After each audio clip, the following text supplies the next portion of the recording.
Good afternoon and welcome to the ultimate Pokemon Unite tier list. I know all of you are jumping in excitement. Okay, so the video is pretty self-explanatory. It's just going to be me sitting here and ranking Pokemon, and to make things easier for you, I broke my rankings into type of Pokemon. So if you want to know what I think about your main, then you could just skip all my yapping and go straight to that segment. Now before we continue the video, I want to see if this video can get 10 likes. And if you could also subscribe while you're at it. Anyway, thank you guys for watching, and without wasting any more time, let's jump into this tier list. Alright, so I'm going to be starting with attackers. So my favorite attacker this season has to be Pikachu. I don't know what it was, but he's super strong this season, and it might have been because he got buffed. The Volt Tackle and Electro Ball got buffed that he's super good this season, but he's been super good, and he's been a super good pick for solo queue. Pikachu, I'm probably gonna rank him this season an S. I hope that isn't crazy. I feel like he's super strong this season. He's a really valid pick. His CC and the burst damage from his moves is really good, and he can kind of just shut down a lot of speedsters and attackers and all-rounders. Basically, when Pikachu uses Volt Tackle, if his teammates are around, you're pretty much eliminated. So Pikachu's a pretty good pick. Alright, next attacker, I guess we'll do Cinderace. I didn't play Cinderace a lot this season. Played him once or twice, but when I did go against him, or when I had him as teammates, my teammates did awful. Oh my god! You know what's new with that. But I rank Cinderace a C. He's okay. He's not really good. He's not really bad. He's in the middle. One thing I know Cinderace is good for is I know you guys encountered it too, but late game when Rayquaza spawns, literally Cinderace will be ripping Rayquaza as soon as he spawns. So that's probably the only thing he's good for. Next we have Cramorant. And as you guys know, I recently brought Cram. I had a lot of fun with it, and I rank Cram okay too. I wouldn't say it's the best pick, especially if you want to win the game, but if you're just trying to have fun, then Cram is a good pick, and it does a decent amount of damage. The Air Slash and Water Pool, those or Whirlpool, are both good moves to combo with, and they do a ton of damage if you manage to combo those off right. Next attacker we're doing is Ninetales. Ninetales, haven't played since season 2, I'm gonna be honest, but Blizzard is a really good move with Ninetales. Avalanche, Blizzard, those are really good moves with Ninetales, and it provides a ton of CC. You're able to do a decent amount of damage. But I say for Ninetales, it's more about providing that CC and a little bit of burst damage. But Ninetales is pretty okay. I would say this season Ninetales is really good. I've seen a couple people playing it on streams. I don't play Ninetales really.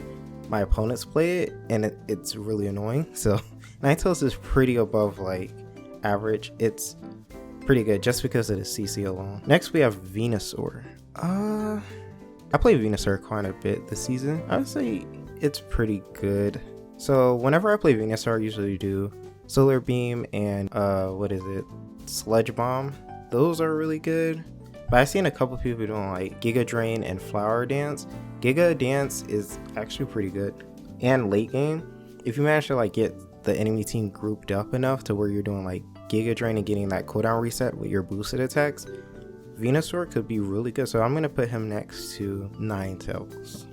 Solar Beam is also good too, but Solar Beam, the cooldown I think is 7 seconds if you manage to get to level 13. Solar Beam's actually really good, especially late game. You can snipe Rayquaza with Solar Beam. Alright, next we have Gardevoir. Gardevoir, I played last season more than this season. I haven't touched Gardevoir at all this season. Gardevoir is still a really good Pokemon. Moonblast and Psychic. Those are really good moves to do together. And her ult. I think the most notable thing about Gardevoir is her Unite move. Her Unite move is just crazy if you manage to get the whole enemy team. So I'm going to put her next to everybody else up there. What other attackers do we have? Oh, we have quite a bit more. Espeon. I don't even think I have to say anything. Espeon. Espeon's just really good. I'm going to put Espeon in S tier. Espeon's really good. The burst damage. I don't own Espeon. I don't know the moves, but the one where the little beams kind of follow you, that does a ton of damage, and it can follow you across the whole entire map and eliminate you. Espeon's really good because you get you get your moves, like you level up super quickly and you get your moves really early. Level 4 is when you evolve from Eevee to Espeon, and this is really good because you get that early game advantage compared to other Pokemon who have to wait till like level 7 to get both of their upgraded moves. Espeon gets her moves pretty early, along with all the other Eevees. Yeah, so like Glaceon, definitely S tier. I don't think I have to say much about Espeon. Sylveon's pretty good, but I would say it really relies on like your other team too. Compared to the other evolutions, Sylveon's like a little bit below them, but she's still good. I would say it depends on who you're going against too, because you're playing like Sylveon into like Buzzful and like a bunch of all-rounders, you're probably not going to do any damage, but other than that, she's pretty good. Duraludon, I don't think anyone plays Duraludon. I'm pretty sure he's like at the bottom of a pick rate sheet. Duraludon, I don't know. Duraludon, I don't play Duraludon, and when I see people play him, they use Laser Cannon, and it's like the dumbest move because it's like you're in one spot, you can't do anything. It's kind of like Decidueye's ult. You can't move anywhere and you're just sitting there vulnerable. He's below. He's down there. I'm sorry, Duraludon. Not a good pick. Next we have Mew. Mew is with everybody else right here. Mew can be really good. People who know how to play Mew make Mew really good. I know a lot of you guys are like, why is Mew B rank? But it's because she's within the right hands. Mew is really good. Alright. Next we have Delphox. Annoying. I know you guys encounter him a ton this season. His Fire Spin and then Fire Blast, that combo together, really annoying. He's pretty good this season. Next we have Chandelier. I don't see a lot of people play him. I'd say his ult is the most notable thing about him. And it does a ton of damage if it manages to like track you and stay on you. So we're gonna put Chandelier next to them. There's gonna be a lot of attackers in B rank because yeah, there's a lot of them. Oh, Mewtwo. I didn't know Mewtwo Y is attacker. Well, it's range, so it makes sense. Mewtwo Y, still one of the most annoying Pokemon in the game. Still really good. I'm putting it up in S tier. In the right hands or in the right team, Mewtwo with like Blissey, Eldegoss, or like 2 defenders is really good because it just has a ton of like movement speed, and then the attack speed when it levels up to the Mega Form, it can obliterate your whole team. So Mewtwo's still super good, even with all the nerfs it had, it's still really good. Next we have Decidueye. I don't think I have to say a lot about Decidueye. He's just, if Decidueye is on your team, or if you pick Decidueye, you're just asking to be ganked by every speedster on an enemy team. Like you're an easy pick. Everybody knows when there's a Decidueye on an enemy team, go around the whole map, get him first, and then just go from there. Because Decidueye is he's not bad. Like, he could be good, but it's just the meta right now with all the speedsters and all-rounders. It's just really hard to play Decidueye into that. So Decidueye this season is gonna have to be below like a D tier, because hypothetically, if you have 2 defenders on your team and they're like pocketing a mess out of you, like protecting you, maybe you can do good. But then it's just like, it's a waste, like, to put that much protection to Decidueye when he can't, do that much. Next we have Inteleon. I haven't seen a lot of people play Inteleon, but when they do, I usually see them do Snipe Shot, which is good if you can hit your shots. He's gonna be okay. If you can hit your shots, well, actually I'll put him in B tier.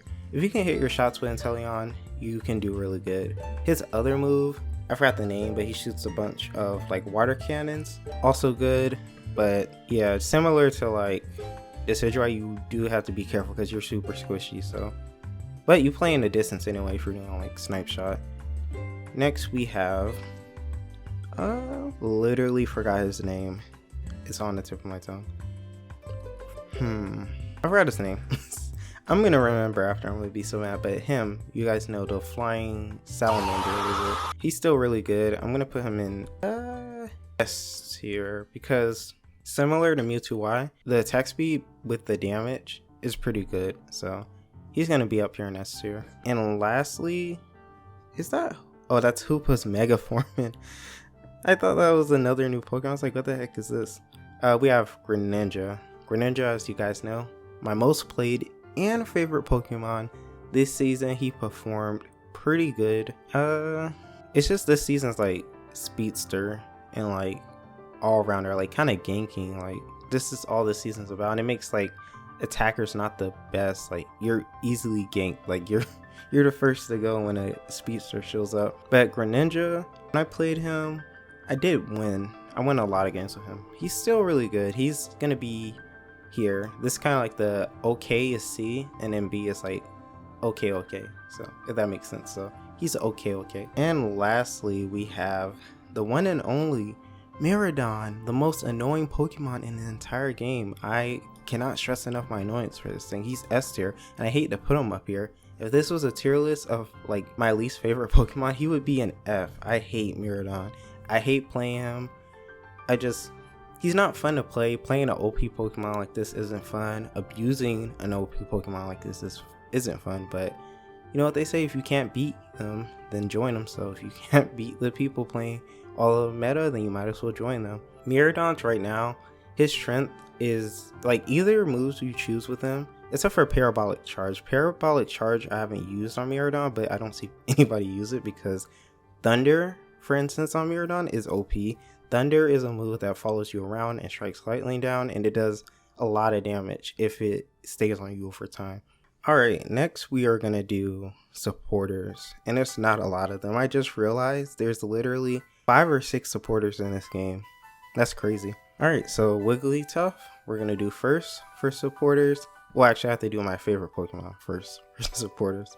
My favorite supporter this season would have to be Hoopa. I love Hoopa. I don't think Hoopa will ever be bad just because his hyperspace move where that teleports you back to base is always going to be strong. So he's an S tier, definitely Hoopa. I love Hoopa. I'll play Hoopa over any other supporter. Oh, Mime. I did not know Mime was a supporter. I thought he was a defender. Alright.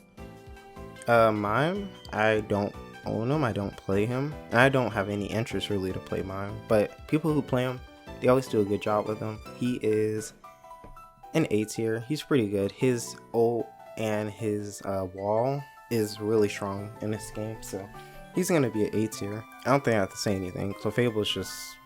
she got nerfed. She's still good. A tier. Her healing. Any Pokemon that heals you in this game, annoying, broken. So Clefable's up there. Blissey as well. She got nerfed, but she's still pretty good. She gets to heal you. Also A tier. Wigglytuff, not as good as the other supporters in this game, but her Unite move does provide the team with shield and healing, so she's pretty good, and she does CC with Sing. But Wiggly's really like, she's probably the weakest supporter of everybody, and so you have to get close with Sing to CC them, and then if you get close, you're basically eliminated because they're all gonna jump on you. So she's below, she's B. Next we have Comfy. Another annoying Pokemon, super annoying, but still S tier. Not to say you can't win against a Comfy, but she's still good on the right hands. Eldegoss will forever be a good pick, just because Eldegoss is broken too. Eldegoss can do damage, a ton of damage, and can heal her team and provide shield. Yeah, Eldegoss is really good. S tier. I'm trying to think in a sense of if you're on a team that knows what they're doing. So LD would probably be an A tier.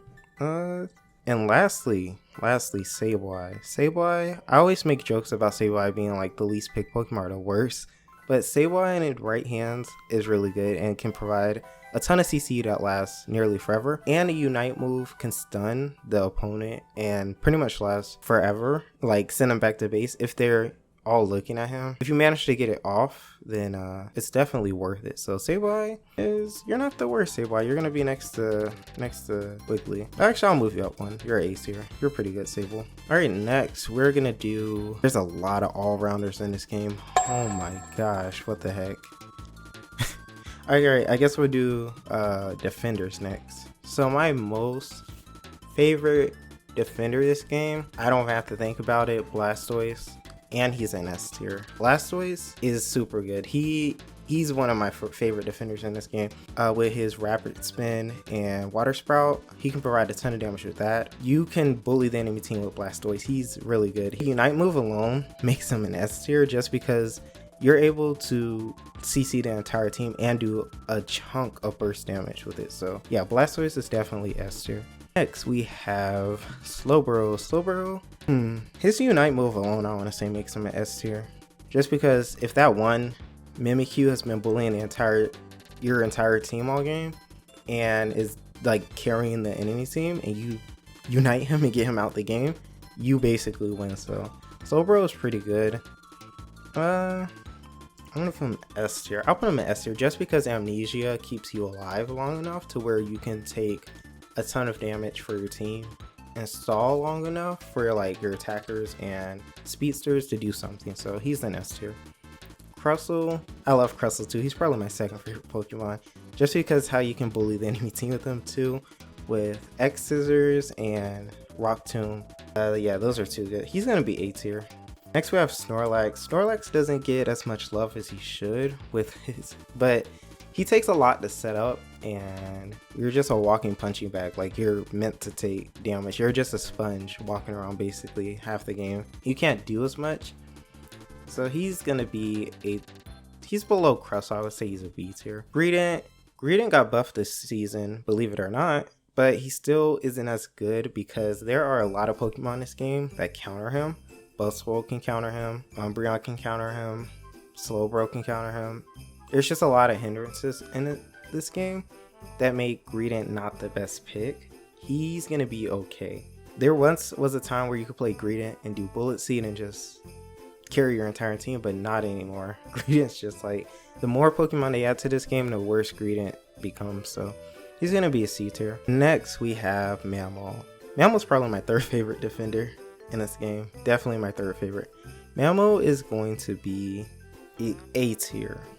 Mammal's really good too because of Ice Fang, Icicle, and his Unite move Earthquake. Those are really good. Gudra's S tier because he can just stay alive forever and he does damage. Basically when you play Gudra's, like, you know what you gotta do when you played Gudra. You know you have to be aggressive with the team, and that's a lot of the things you need when you play a defender, is to be aggressive and then initiate fights. Gudra, his moves make it pretty plain, like, this is what you need to do, and you have to do it because those are the only moves you have. So Gudra's really good. Same with Trevenant. Trevenant's another S tier because you play Trevenant, you know what you have to do, especially with his buff. Trevenant got buffed this season. Curse and Plane Split, those are two moves now that have been made like a meta with him, and it does a ton of damage, and it gives you life steal so you can stay alive and continue to bully the team. So Trevenant's really good. Lapras will always be good. I don't have to say anything about Lapras. Lapras is always going to be good. Sing and the Unite move, really good. Lastly, Umbreon, another S tier.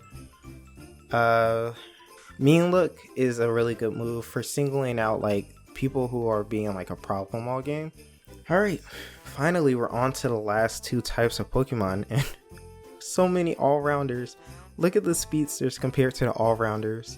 It's crazy. Alright, I guess we'll do we'll do Speedsters next. So my favorite Speedster this game, hands down, Masquerada. I don't have to even say anything. Masquerada got buffed this season, and so Trailblazer and Razor Claw both got, or Razor Slash got buffed. Trailblazer closes like the gaps between like squishies. You get to like leap even further with bushes, and whenever you play Masquerada, you know like you have to get the backline basically, and that's your entire job. Once you get like that combo off of like the backline squishies, and then you jump to like, you know, your next prey, I guess, you basically like, you start this chain of combos to where you're just unstoppable. Like, you get the squishy, you get the attacker, you get the defender, and you're just popping off. And her Unite move, if you manage to get the entire team in it, you can just eliminate them all with your Unite move alone. So Masquerada is really good. Funny enough, another Pokemon like Masquerada is Zeraora, and he actually has been climbing a lot in a pick rate with Unite. People have been playing Zeraora more, and he's not as bad. So he's definitely going to be in the A tier. Absol, I don't think I have to say anything. He's just, something happened this season Absol's on like steroids or something. He's just been crazy. Same with Talon. Talon's also a really good pick. Talon's going into the S tier with Absol. They're both really good. It's funny how these Pokemon managed to survive from the start of the game to now and still be super good. So they're both going to be S tier. Leafeon, I feel like all speedsters are going to go in S tier. Leafeon's really good too. Dodrio.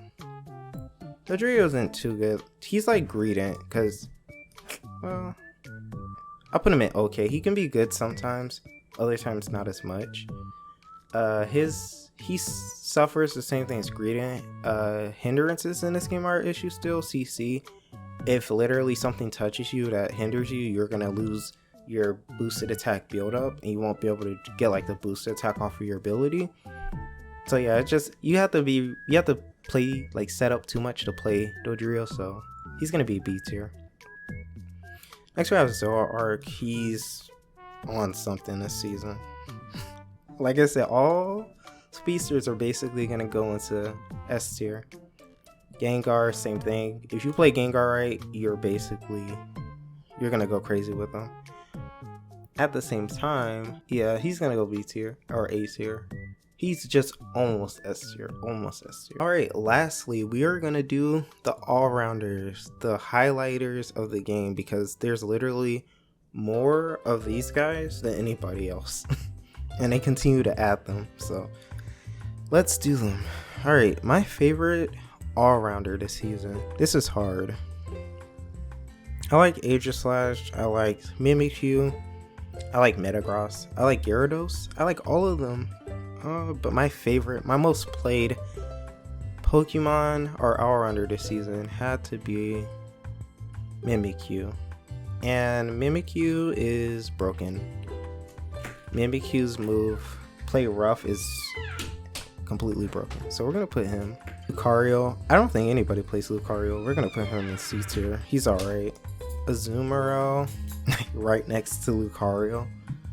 Charizard got buffed and everyone doesn't know how to act now, so Charizard somehow is really good this season. If I can click on him, there we go. He's gonna be in A tier. Oh, Blaziken. I really like Blaziken this season. It's just really hard for a lot of all-rounders to close the gap between a person they want to eliminate. But when you do get a good team, an enemy team that isn't that good against Blaziken, he's really good. So he's gonna go in A tier. Urshifu, they nerf Urshifu, no one plays him either. He's gonna go in okay. Both his forms, I'm sorry. Scizor completely manages to dodge every patch and is really good. He's gonna be S tier. Buzzwole, you guys are gonna hate me for this. He's broken. Buzzwole, the infinite stun lock with Buzzwole is just broken. Garchomp, I feel bad for Garchomp because he's really good and he doesn't get enough attention. But he's a B tier. Garchomp is a B tier. Zacian. People are still trying to clean the Zacian and make him good. And he's not. I'm sorry. He's slowly becoming a bad Pokemon. We're going to put him in B tier. Metagross. Metagross is kind of broken to his damage. Like, when you see this thing floating towards you, you better run. We're going to put him in A tier. Dang, Gyarados. I would put Gyarados in like S tier, but you get your forms like kind of late, and if you don't manage to like hold down your goal and everything, then the enemy team can get the advantage and you basically lose. So it's a if and if. It's kind of like half and half. Like you could do go with him if you have a good ganker that helps you and a good laner with you, but if you don't, you're probably gonna lose. Serena, I went against the Serena Comfy and they demolished my team. But people don't play Serena really. Machamp, Submission, I don't have to say anything. Submission is funny. Really good CC, good damage. He's B tier. Scyther, just like Scizor,